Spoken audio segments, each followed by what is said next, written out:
Salut tout le monde, j'espère que vous allez bien. J'ai enfin pu m'organiser, trouver un peu de temps pour enregistrer cette vidéo. Et dans cette vidéo, j'aimerais bien raconter mon expérience avec le cannabis. J'étais un très grand fumeur avant. Écoute, c'était une expérience, voilà, que je vais partager avec vous. Du coup, alors tout commence au lycée, comme souvent. Bon, avant j'avais crapoté vite fait, mais vraiment là où je fume et que j'ai la vraie défense pour la première fois, c'était à 16 ans, en 2002. Voilà, c'était pendant la pause de midi avec un collègue de classe, un camarade. Il me sort le délire, il me dit ouais t'es chaud, on va pas manger tout de suite, on va d'abord aller fumer et après on est bien, on aura de l'appétit quoi. Comme si on n'avait pas la faim. Et bah du coup moi j'étais chaud, tu vois, on y va frérot. On est allé derrière, enfin on est sorti du lycée dans une petite ruelle sur un banc au calme et et là, vraiment, j'ai fumé, quoi. Tu vois, vraiment, j'ai fumé. Parce que voilà, j'avais déjà commencé à fumer du tabac à rouler, des clopes. Donc, je savais vraiment fumer, quoi. Et bah, du coup, j'ai vraiment fumé le bédo. Et bah, il m'a mis. Je peux pas dire il m'a mis mal parce que j'étais défoncé, j'étais bien, entre guillemets. Mais j'étais défoncé, quoi. Parce qu'une fois arrivé, parce que ouais, déjà tout autour de moi, c'était genre waouh, enfin tu vois, c'était laisse tomber la vraie défense, les vraies premières défenses, on peut dire que c'était les meilleurs, mais bon, c'est le piège aussi quoi. Et bah du coup après on va à la cantine et laisse tomber, on n'a même pas pu manger avec tu vois la petite qui me parlait, on n'a même pas pu manger, je te jure, c'était de la folie, on n'arrêtait pas de rigoler parce qu'on regardait les têtes des personnes à la cantine. C'était vraiment ouf. On n'arrivait pas à s'arrêter. Ben voilà, du coup, suite à ça, c'était vraiment occasionnel. Pour moi, j'ai vraiment commencé à fumer à 17 ans. C'était dernière année au lycée. Euh, Quand j'y vais chaque week-end, moi voilà, j'étais au lycée dans un village à côté de Strasbourg. Et du coup, tous les matins, je me tapais le bus, le train et la marche à pied, tu vois. Et bah, du coup, j'avais un poteau là-bas de ma classe qui habitait dans ce village. Et, et je sais pas comment ça se fait. Voilà, on était à fond dans le rap. On écoutait beaucoup de rap. Lui, il avait un ordi, moi, j'avais pas d'ordi. Et du coup, voilà, je pouvais aller chez lui, on écoutait du rap, on imprimait, on gravait des CD. Ouais, voilà, c'était vraiment autour du rap. Puis voilà, c'était mon pote. Et mais je sais pas comment, voilà, bon, on s'est retrouvé autour du bédo, quoi. Voilà, c'est moi ou lui, tac, quelqu'un l'a dépanné ou quelqu'un m'a dépanné. Au début, c'était ça, tu vois. Tac, regarde, j'ai ça, j'ai quelques jogs là, viens ce week-end, on va se mettre bien. C'était dans ce délire-là, tu vois. Et c'était genre vraiment chaque week-end, on allait se défoncer chez lui, quoi. On allait dans un petit forêt le soir, quand c'était printemps ou l'été. Voilà, quand je te dis ça, tu vois, comme dit, moi je regrette pas d'avoir fumé. Bon, je vais vous raconter combien de temps j'ai fumé en tout après, mais là, quand je te parle de ça, c'est des bons moments, tu vois. C'est vraiment des bons moments, mais c'est des moments limités, j'ai envie de dire. Tu vois, aujourd'hui, j'ai envie de dire limité. On était limité. Parce que du coup, quand on était fonce-dé, on n'allait pas vers les autres. On était enfermé sur nous-mêmes. Et ouais, on était dans une bulle, quoi. Tu vois, dans notre bulle. Et au début, donc, c'était les week-ends. Et après, bah, on grandit, voilà. On va à la fac, tac. Ça devient un quotidien, en fait. Ça devient un quotidien très rapidement. Même avant mes 17-18 ans, tu vois, 17-18 ans, ça bascule très rapidement au quotidien. Voilà, je bosse intérim ou même job d'été. Voilà, je m'achète quelques fringues et le reste, bah voilà, c'est du bédo, quoi. Faut pas mentir, hein. Voilà, ça coûtait. Après, voilà, j'avais des amis, comme j'avais commencé aussi à rapper. Mais bon, ça, c'est une autre vidéo que j'aimerais faire sur le rap à part. Mais comme, voilà, j'ai commencé à rapper, j'ai commencé à fréquenter certaines communautés, on va dire, d'autres communautés, tu vois, de rap, hein, des DJ, des rappeurs, tac, d'aller dans les studios, aller chez des gens. Et bah du coup, tu captes que en fait dans ce milieu-là, un peu urbain, tu vois, rap, vraiment, bah je sais pas, dans les années 2000, maintenant aussi, je veux pas juger, tu vois, je dis pas que c'est mal ou que c'est bien, mais j'ai réalisé que beaucoup de gens fumaient en fait. Pratiquement tout le monde fumait. Et tu deviens pote, tac. L'autre il te dépanne, tu fumes avec, il te dépanne. Et ça devient très rapidement, ouais, j'ai envie de dire une dépendance, tu vois. C'est pour ça que pour moi, vraiment, au départ, j'étais le premier qui disait, ouais, la bœuf, le shit, c'est pas une drogue dure, c'est une drogue douce, mais ça c'est des conneries, tu vois, je suis désolé, ça j'ai réalisé que c'est vraiment des conneries, tu vois, ça a été inventé justement pour nous soulager les fumeurs, pour dire ouais, tranquille frérot, tu peux fumer, c'est pas de l'héros, c'est pas de la coke, c'est pas des extas, voilà. Mais c'est un piège, tu vois, c'est la fumette, la beuh, le shit, c'est pour moi aujourd'hui c'est une drogue quand même, tu vois, parce que t'es dépendant. Ok, donc voilà, je commence à fumer, les soirées, voilà, on rigole, je fais mes premiers sons, et ce que je peux dire aujourd'hui, c'est une illusion, tu vois. C'est une illusion, ouais. Je peux pas dire que j'étais bloqué, que j'ai rien foutu de ma vie, comme beaucoup le disent, genre ouais, je sortais pas de chez moi. Non, moi c'était pas mon cas, tu vois, parce que déjà moi je pouvais pas fumer chez moi. Moi je vivais avec ma mère, chez ma mère. Du coup, je pouvais pas fumer chez moi. Ça c'était déjà réglé. Moi j'allais soit dans des parcs, soit chez des potos, soit voilà dans la rue, quoi, tu vois. Et sur des bancs. Et je peux pas dire que j'ai rien foutu à cause de ça, tu vois. J'ai quand même, bon, j'ai pas réussi la fac, certes, mais c'est pas que à cause du bédo. C'est parce que voilà, j'aimais faire la fête et que j'ai arrivé du mal à me concentrer, tu vois. C'est devenu secondaire pour moi. Et c'est à la fin des années de fac que tu te dis que t'as plus la bourse et que tu te dis que oh putain, je fais quoi? Bah là, voilà, tu te rends compte que pour continuer à étudier, t'as plus les moyens parce qu'il faut de l'argent, quoi, tu vois. Et en même temps, j'aimais certains cours, mais il y avait d'autres cours que je ne pouvais pas supporter. Mais ça, c'est pareil, c'est un autre sujet, si jamais. Et du coup, ouais, c'est une illusion, en fait, tu vois. On se crée une illusion dans laquelle on se dit que, ouais, tout va bien. Au début, hein, tu vois, au début, tu dis que tout va bien, c'est pas grave, je ferai le truc demain. Encore une fois, tu vois, je peux pas dire que j'ai rien foutu. J'ai quand même voyagé, j'étais bénévole dans des associations, j'ai passé mon diplôme à l'AFPA comme agent d'accueil touristique, j'ai voyagé encore une fois. J'ai fait le BAFA, j'ai fait le BPGEPS, j'ai travaillé, tu vois, j'ai énormément travaillé dans tous les domaines. Tu vois, mon premier boulot, c'était à 16 ans, job d'été, j'ai nettoyé les cimetières pour te dire à quel point moi, voilà, je suis un gars, je suis prêt à travailler s'il n'y a pas de choix, tu vois. Et après, ouais, je fais plein de petits boulots. Après, je me suis spécialisé dans l'animation, par exemple.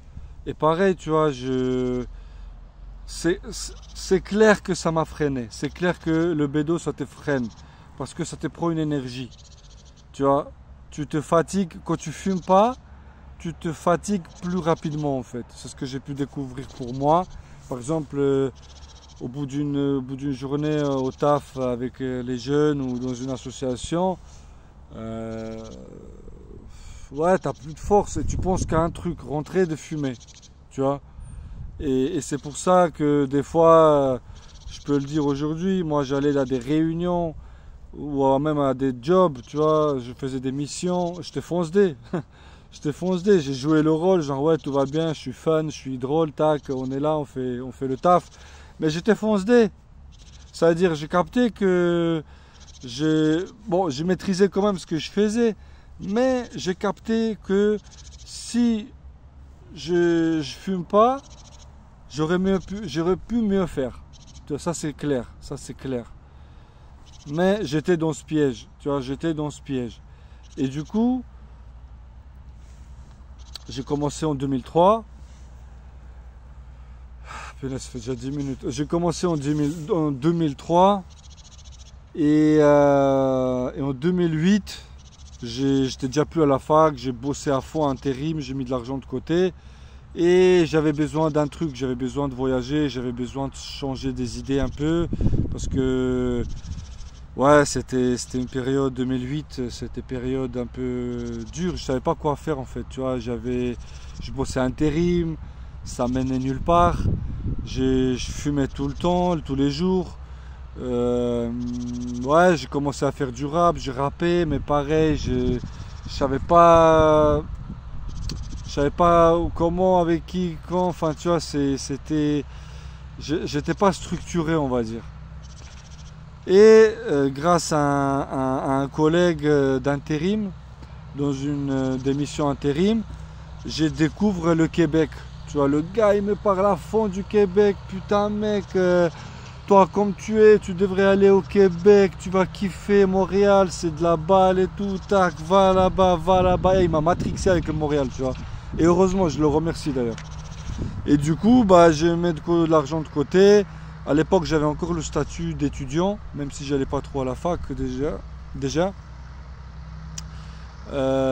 Et grâce à ce statut, j'ai pu avoir un visa de résident permanent, d'étudiant permanent, un truc comme ça, pour un visa de 6 mois pour pouvoir bosser aussi.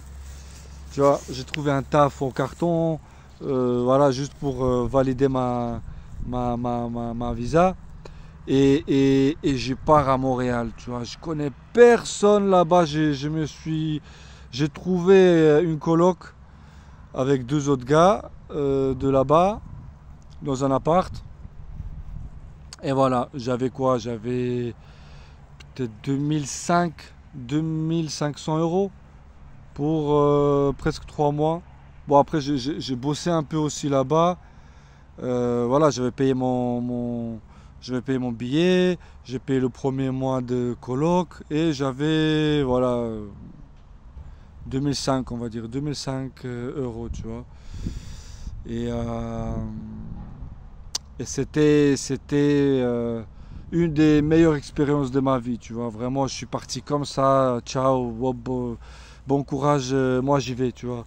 Je n'ai pas vraiment préparé, mais je sentais un truc, tu vois. Je sentais que, voilà, ça parle français là-bas, je parlais un peu anglais. On y va, tu vois, on y va. Et vraiment, je regrette pas.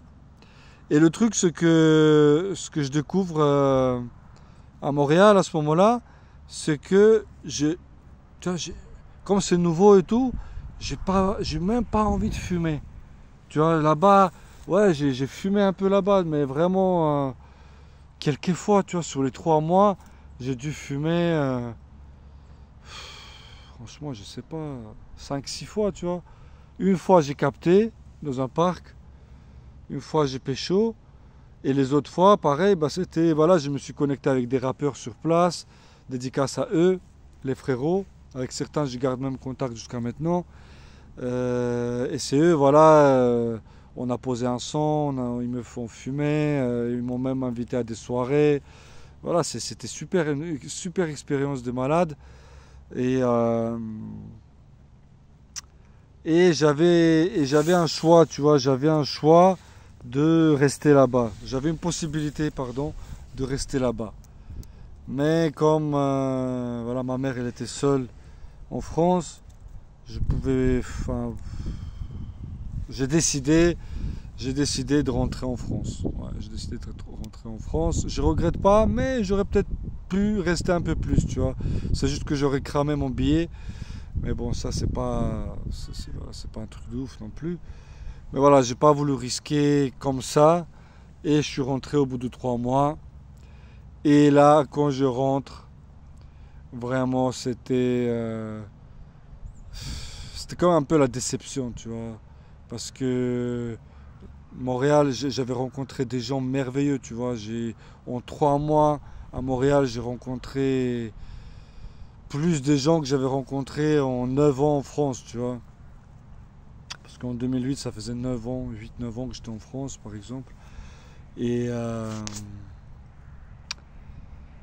ouais, j'étais un peu mal. Et du coup, je suis retombé dans la fumette aussitôt que je suis revenu. Et je me souviens que je, je parlais à des gens à Montréal, je leur disais que genre, ouais, j'aimerais trop arrêter de fumer, ça m'énerve. Ça faisait quoi? Ça faisait 5 ans que je fumais, tu vois, en 2008, ça faisait 5 ans que je fumais. Ça, 5 ans, c'est rien, tu vois. Et les gens me disaient, mais voilà, ça y est, tu fumes pas, t'inquiète, tu vas rentrer, tu vas trouver autre chose. Et en fait, non, tu vois, je suis rentré et je suis retombé dans la même bulle. Je suis retombé dans la même bulle, dans les mêmes fréquentations, dans les mêmes délires. Et un des seuls trucs, voilà, j'avais fait plein de sons, plein de musique avec des Canadiens. Et j'avais réfléchi sur un projet, un des trucs porteurs, on va dire, suite au Canada, dans mon développement professionnel, on va dire, c'était que j'avais décidé de créer une association, tu vois, avec les amis avec lesquels j'ai rappé en France. Bah, je les ai réunis, j'ai dit les gars, est-ce que vous êtes chaud? On fait une association, voilà, là j'ai des sons. J'avais des contacts un peu partout, encore à l'époque, en Russie, en Ukraine, en Arménie, en Belgique, en Allemagne, en Italie, enfin tu vois, des gens avec qui je me suis connecté via Internet, certains que j'avais croisés, d'autres que je connaissais depuis mon jeune âge et qui sont devenus aussi des artistes, quand j'ai habité en Russie. Et... Et voilà, on a créé une association, on a fait des compiles, et suite à ça, bah, voilà, j'ai commencé à rapper plus sérieusement, mais pareil, j'étais foncedé, tu vois, j'étais pas encadré, et c'est clair que, voilà, tout ça pour dire que j'ai pas rien foutu, à cause du bédo, mais c'était un frein, tu vois, c'était un frein. Et je pouvais mieux faire. Donc en gros, j'ai fumé de 2003 à 2021. Tu te rends compte? Pendant 18 ans. J'ai fumé pendant 18 ans. Non mais c'est énorme, tu vois, quand j'y pense maintenant, c'est un truc de ouf. Tiens, j'ai arrêté le 1er avril 2021. Et c'est pas un poisson d'avril, je te jure. J'ai arrêté le 1er avril 2021. Et ce que je peux vous conseiller, c'est parce que j'avais essayé des centaines de fois d'arrêter. Je me disais, voilà, je termine ce que j'ai là et j'arrête. Je termine ce que j'ai là et j'arrête. Hop, je vais voir ce frérot et après j'arrête. Mais ça, c'est des conneries. C'est des conneries. Parce que quand j'ai arrêté, le 1er avril 2021, quand j'ai arrêté, j'avais encore du bédo chez moi. Que j'ai donné à des amis qui fumaient, quoi, tu vois. C'est ça, en fait. Il faut dépasser cette volonté et avoir absolument. Parce que si jamais tu craques comme ça, tu as encore, tu vois. Mais vraiment. Et la question, en fait, c'est une personne avec qui je parlais sur le net et tout, une personne que j'apprécie beaucoup. Il me posait des questions parce que je lui disais, putain, j'en peux plus et tout. Tu vois, j'avais arrêté de fumer les clopes, mais le bédo, j'arrivais pas, tu vois, j'arrivais pas. Je devenais dingue, je devenais dingue, mais j'arrivais pas. Et là où il m'a aidé, c'est qu'il me posait des questions. Tu vois, il me posait des questions. Pourquoi tu vis? Tu vois, c'est des questions qui sont très bateaux, on va dire, mais qui sont très fondamentales. Tu vois, si tu réponds vraiment face à toi-même, Tu vois, c'est pas un truc, c'est juste des questions fondamentales que si tu n'arrives pas à te poser toi-même, il faut que quelqu'un de ton entourage, sincèrement, te les pose. Tu vois, c'est pourquoi tu vis. Voilà, pourquoi tu vis.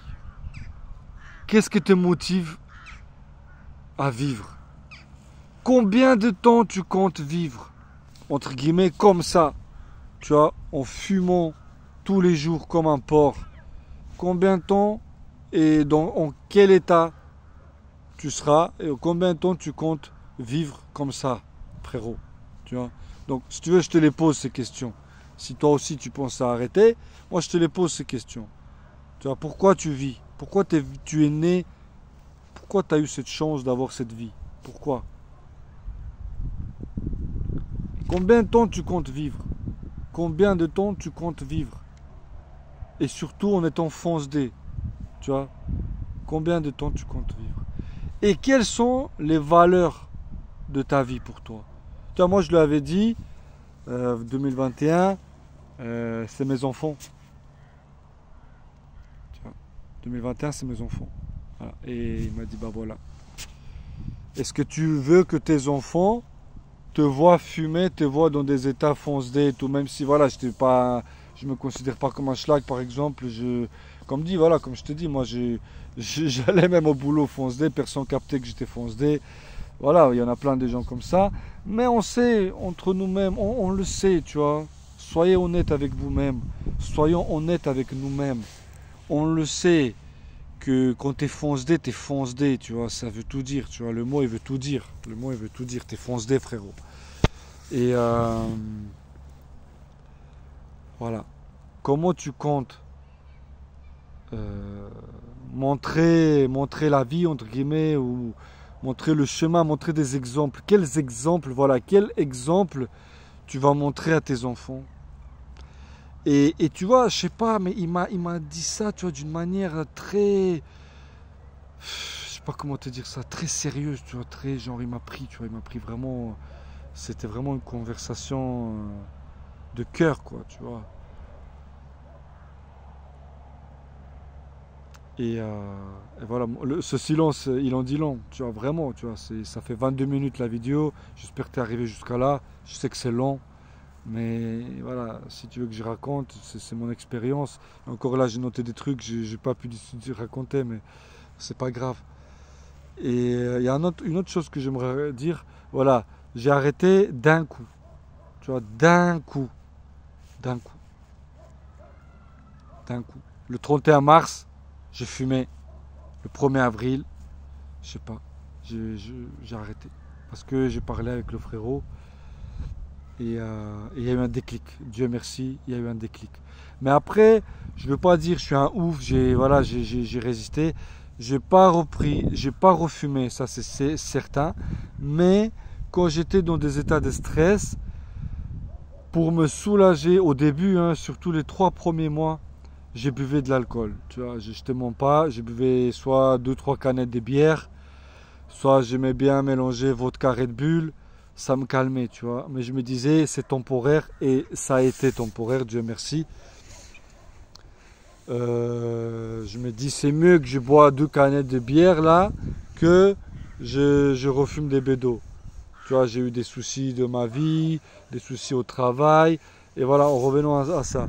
Du coup, j'ai arrêté de fumer. Il faut savoir que j'ai fumé pendant 18 ans. 18 ans j'ai fumé. 18 ans. Énorme, énorme, énorme. 18 ans quasiment tous les jours. À part quand je voyage. Voilà, si je vais. Voilà, en 2008 j'étais au Canada.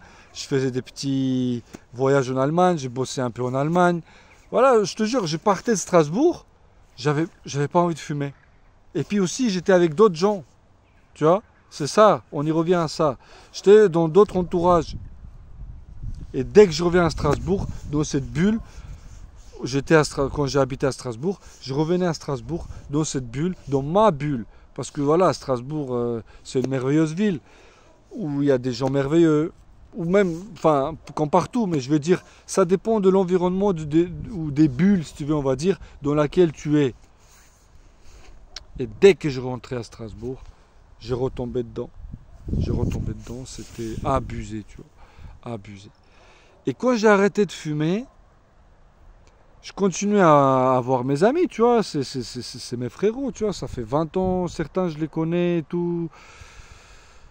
Mais j'ai du mal. Je te jure, j'ai du mal. Je vais les voir, ça y est, je fume plus. Je fume plus. Le gars, il est foncé là, il est dans son délire. Et, et, et moi, je suis là, je suis dans le vide. Je suis dans le vide, je sais pas quoi faire. Hop, on a bu un café, on s'est dit des nouvelles. Et ça y est, silence. Lui, il est dans son délire. Fonce D. Moi, je suis pas fonce D. 2, 3 fois comme ça, tu vois. Je vais chez des potes comme ça. Et je me dis, mais putain, et c'est abusé. J'ai l'impression, tu vois, je veux pas dire que. Comprenez-moi, tu vois, c'est pas dire qu'ils sont que je suis meilleur ou quoi, du tout, tu vois, pas du tout. Mais c'est juste que la vibration a changé, tu vois. Ma vibration n'était plus en résonance avec la leur. Alors que je les ai rencontrés, on est devenus potes à l'époque, quand on avait la même vibration. Tu vois, ces choses-là, ces choses super, super, comment dire,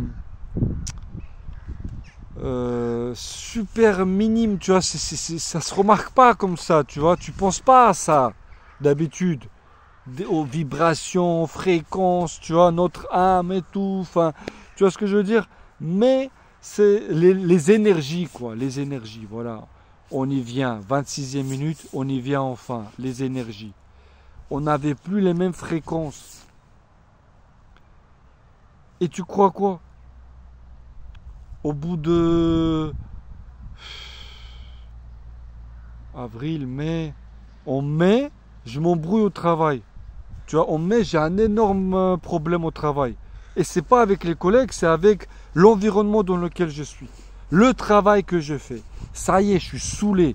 Tu vois, parce que j'étais éducateur et animateur culturel dans le domaine du rap et tout, hip-hop.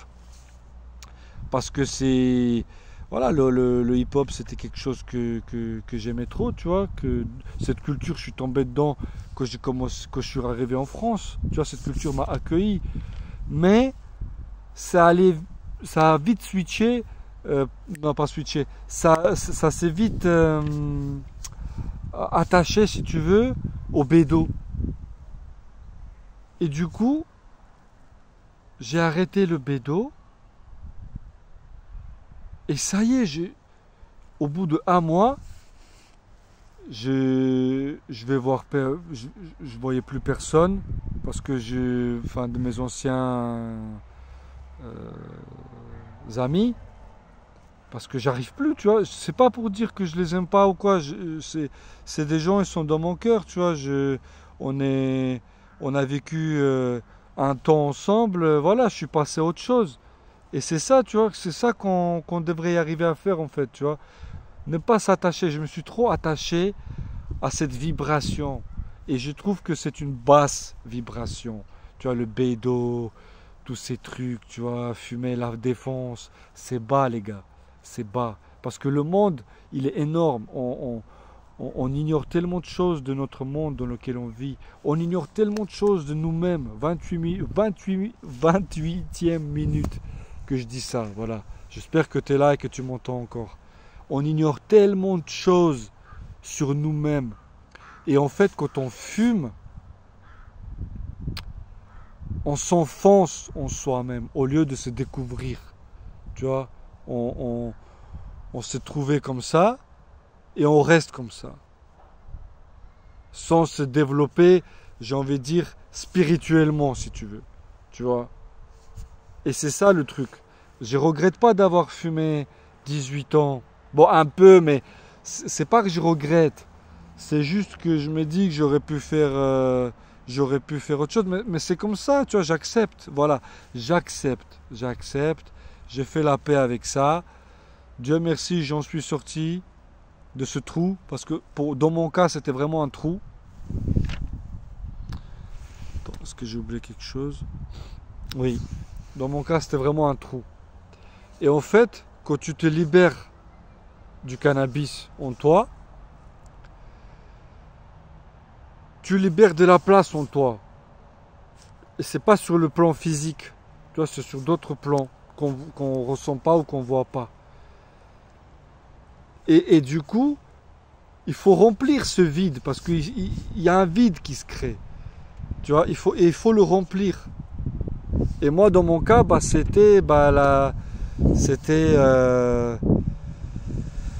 mon cas, c'était un peu particulier parce que comme j'ai quand même continué à faire du rap, si tu veux.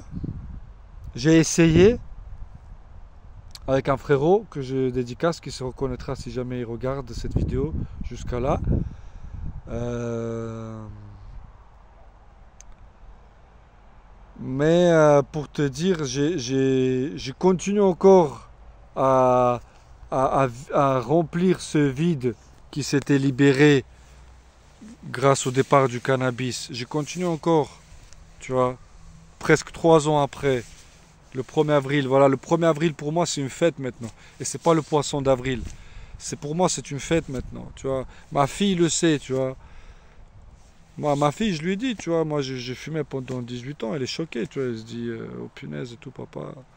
Et maintenant, le 1er avril, c'est une fête. C'est papa, il a arrêté de fumer, tu vois. Et c'est cet exemple-là que j'essaie de lui donner, tu vois. Je lui dis pas, ouais, je lui dis que c'est pas bien de fumer, mais on sait tous que, voilà, un jour ou l'autre, comme tout le monde, comme beaucoup de gens, voilà, nos enfants ils vont aussi essayer. Il faut pas leur interdire. Il faut juste leur donner votre expérience. Là, ce que j'ai fait, je vous ai donné mon expérience par rapport à la fumette. 18 ans de fumette, c'est quand même, c'est pas rien, quoi. Tu vois. Et c'est possible d'arrêter d'un coup. Moi, je l'ai fait, tu vois. Et j'ai vu plein de vidéos des gens, ils l'ont fait aussi. Et souvent, c'est comme ça. Il faut arrêter net, d'un coup. Moi, je t'ai dit, questionne-toi et trouve un autre truc pour le début, tu vois. Parce que c'est vrai que on a tendance à craquer, à s'énerver vite au début. Parce que avant qu'on fumait, voilà, il y a un truc qui m'énerve, je fume, ça va mieux, tu vois. Voilà, c'est pas que je laisse passer, mais je vais faire ça autrement, voilà, mais j'étais fonce-dé. Et là, je suis plus fonce-dé, je dois me contrôler contrôler les émotions. Tu vois, et ça aussi, tu apprends à contrôler les émotions côté net, côté pas fonce-dé. Et ça aussi, c'est énorme. J'apprends encore aujourd'hui de le faire bien. Des fois, j'y craque. C'est normal, on est des humains. Mais il faut, d'après moi, il faut arriver à, à réaliser ça, tu vois. Il faut y arriver à réaliser, à se rendre compte que là, tu craques parce que t'as pas fumé, parce que tu fumes pas, tu étais habitué à fumer. Tu vois, c'est ce genre de truc. Qu'est-ce que je peux dire encore? Oui, le départ, mon départ. Parce que voilà, actuellement, je suis en Bulgarie. Je vis en Bulgarie. Et, euh, et pour te dire, j'arrête de fumer. En 3 mois, ça y est, je sais plus quoi faire. Je sais plus quoi faire. On est quoi? Voilà. En juin, je sais plus quoi faire. Au bout de 2 mois même. Voilà. En juin, je me dis punaise, le boulot que je fais, j'accompagne les jeunes. Les jeunes, ils sont super, mais j'en ai marre de les accompagner. J'en ai marre de leur vendre du rêve. Parce que c'est un peu ça qu'on faisait, on leur vendait du rêve, ouais, tu vas réussir, tac, ce son, tac. C'est ce qu'on se disait à nous-mêmes à une époque, tu vois. C'est de l'illusion. D'où je parlais de l'illusion. Le cannabis est lié à l'illusion, il te met dans une illusion, dans une bulle. Et c'est ça le piège. Et j'en pouvais plus. Et j'ai réalisé autre chose aussi. J'ai réalisé que je voulais plus accompagner les autres. Pourquoi je suis resté encore dans le rap, je suis devenu animateur, éducateur culturel? Parce qu'au fond de moi, à l'époque, hein, en 2021, je voulais encore percer. Je voulais encore percer dans le rap. Et en arrêtant de fumer, j'ai réalisé ça. Et quand je fumais, j'endormais, si tu veux, cette volonté, tu vois, cette pure volonté. Parce que là, je te le dis, j'assume. Je voulais percer dans le rap, mais j'arrivais pas. J'arrivais pas pour X raisons, ça c'est pas la question. Mais je voulais percer dans le rap. Et je me montais à moi-même. Je me disais, ouais, j'aime le rap, autant que je reste dedans, je vais accompagner les jeunes et tout. Connerie, c'est une connerie, tu vois. Parce que je voulais percer. Et je me montais à moi-même. Et c'est pour ça que quand j'ai arrêté, j'avais fait encore 2 musiques. Tu vois, j'avais écrit plein avec un frérot que je dédicace encore. J'ai fait 2 clips. Et voilà, tu vois. Ça n'a rien donné. Et je te dis en Bulgarie. Et voilà pourquoi, comment ça se fait qu'on est parti? Comment ça se fait qu'on a décidé de partir? Parce que moi, je suis parti comme ça. Attends, attends. Bref, voilà. Comme ça. Comme ça. Je suis parti comme ça. On... Voilà pour une petite histoire. Ma femme, elle a fait plein d'études en France, tu vois. Et elle trouvait pas de taf. Elle trouvait pas de taf. Elle était même prête déjà à faire le taf normal, enfin entre guillemets, tu vois. Respect aux gens qui font les caissières, magasiniers, tout ça. Respect à eux. J'ai fait ce boulot de magasinier. C'est de la galère. Bref. Et elle trouvait même pas dans ce domaine. Elle trouvait pas. Je sais pas. Tu vois. On faisait des CV, on envoyait partout. Comme elle n'avait pas d'expérience, elle était étudiante, elle avait fait des boulots euh, en lien avec ses études, c'est-à-dire elle bossait dans des musées ou des bibliothèques, tout ça, où elle a fait des stages. Mais elle n'avait pas de place pour embaucher. Et elle ne pouvait pas rester à attendre une mission par-ci, une mission par-là, tu vois, c'était chaud, niveau thune. Et ça y est, on a postulé partout et elle trouvait pas de taf, tu vois. Et elle était mal et tout. Et au mois de mai, un mois et demi après que j'ai arrêté de fumer, je me casse la tête, je me dis putain et tout, j'ai plus personne presque, tu vois. Tous les gens avec qui j'étais avant, j'ai- je- ça y est, on a changé de vibration, ça y est, tu vois. Encore une fois, c'est pas bien, c'est pas mauvais, c'est comme ça, c'est la vie. Tu vois, j'espère que vous allez comprendre ça, que je dis pas que je suis meilleur ou quoi. Non, mais c'est juste que j'ai changé de fréquence par rapport à ces gens qui continuent à fumer. Et comme j'étais pendant 18 ans dans cet environnement, sur, sur ces fréquences, bah voilà, j'étais un peu perdu, tu vois. Ouais, j'étais perdu, je te dis la vérité. Et je lui dis, écoute, cherche un truc en Bulgarie. Et tu crois quoi? Avec son expérience d'études, avec son bac plus 5, et la cache trouvait du taf. Et la cache trouvait du taf. On lui a dit, rentre au pays, travaille, viens chez nous. Et moi, je lui ai dit, on y va. Vraiment, c'était là en juin. Elle a eu une réponse en juin. En juin. Et encore pour te dire la vérité, elle n'a pas eu une réponse à 100% positive. Mais voilà, on lui a fait comprendre que c'est bon, tu vois. Parce qu'il fallait passer d'abord un entretien sur place. Elle avait fait des entretiens sur Skype et tout ça, mais il fallait prouver que tu es en Bulgarie. Et nous, on était encore en France au mois de juin 2021. Et voilà. Et on est parti, c'était quand? Juillet, août, quoi. Ouais, juillet, août. Parce que ma fille devait commencer l'école en septembre. Euh, ils sont partis un peu avant. Moi, j'ai terminé les trucs, rendre l'appartement, repeindre l'appartement, tout ça, tu vois. Ouais, c'était juillet, août. C'était août, ouais, c'était août.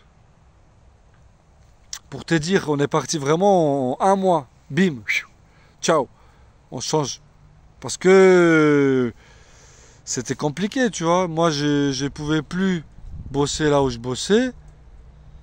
Et je pouvais j'avais si j'avais les frérots avec qui je partageais ça, mais je veux dire au taf, je pouvais pas partager ça au taf parce que ça n'avait pas de sens pour eux, tu vois, et je les comprends. Mais mais bah ouais, et je regrette pas, tu vois, parce que ça faisait un moment que euh, En France, je galérais, tu vois, je trouvais pas vraiment un bon plan, surtout après Covid. Ouais, c'est surtout pendant le Covid que je me disais que ça craint et tout. Ok, c'était mondial le Covid, mais moi avant le Covid, j'avais développé deux trois trucs. J'intervenais en tant que, j'avais fait une entreprise, auto-entreprise, en tant qu'intervenant artistique. Et j'ai commencé à faire plein d'interventions partout en Alsace, tu vois. Ça commençait à payer vraiment pas mal, tu vois. J'étais indépendant, c'est ce que je voulais. Et là, le Covid est arrivé. Il a, comme beaucoup de gens, il a cassé le délire. Et là, j'ai eu le taf dans une association où j'ai travaillé. Ça se passait super bien au début. Et voilà, mais comme dit, dès que j'ai arrêté de fumer, j'ai changé de fréquence. Et encore une fois, c'est ni bien ni mauvais. C'est comme ça. C'est mon expérience individuelle, mon évolution, j'ai envie de dire. Parce que pour moi, je suis dans l'évolution. Et on doit être toujours dans une évolution permanente. Tu vois, c'est comme ça que je vois les choses. Et, euh, et je voyais pas d'autre chose que de changer de cadre entièrement. Parce qu'encore une fois, fallait, fallait soit que je change de ville, et je me dis autant changer de pays, tu vois. Donc, je regrette surtout pas. Non, je regrette pas. Parce que voilà, comme j'ai déjà dit, ma femme elle est bulgare d'origine, les enfants ils sont à moitié bulgares. Je crache pas sur la France. La France, je suis français. La France c'est le pays qui m'a accueilli. Mais voilà, je peux pas non plus rester dans la merde, tu vois. Voilà, mes enfants parlent français. On parle français à la maison, alors que j'aurais pu parler russe. Je parle aussi russe, mais on parle principalement français parce que je trouve que c'est un plus aussi. Pour moi et pour mes enfants aussi. Et aussi culturellement, mes enfants ils sont nés en France. Donc voilà, tu vois, je suis lié à la France quand même. Mais je peux pas, je peux pas rester dans un environnement qui me correspond plus.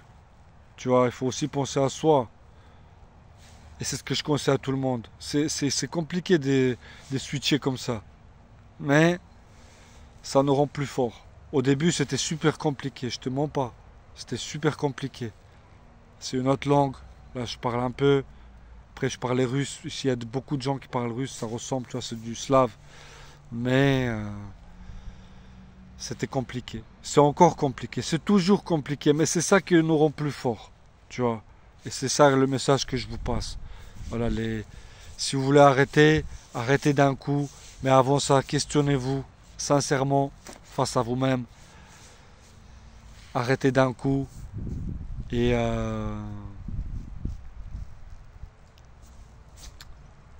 il faut qu'on se trouve, il faut qu'on se cherche, il faut qu'on se pose des questions.